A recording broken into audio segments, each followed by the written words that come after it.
How can you combine these words with these words? For my students, it's often a big mystery. I'm here to make things clear.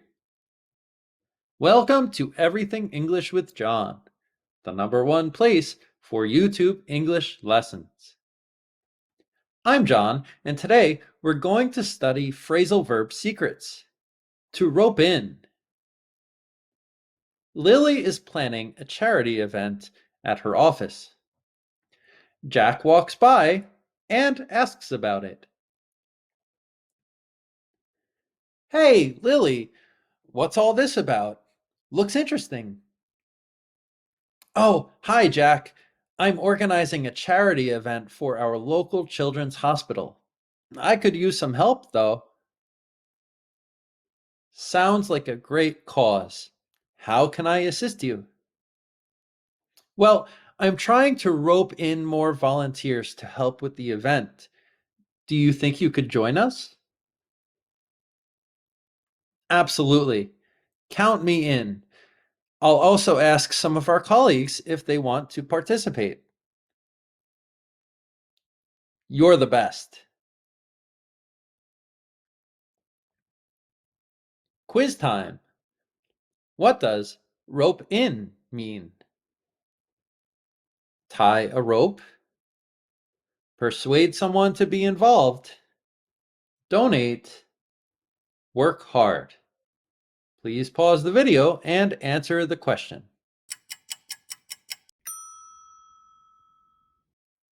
That's right, it's B. Persuade someone to be involved. Phrasal verb secrets. A rope is a long and strong string, like what a cowboy uses. But rope in this phrasal verb means to involve or persuade someone to join a task or activity, just like a cowboy pulls different animals. In this verb implies inclusion or participation in something. Phrasal verb extras. In can also be interpreted as closer. If you pull someone in, you pull them closer.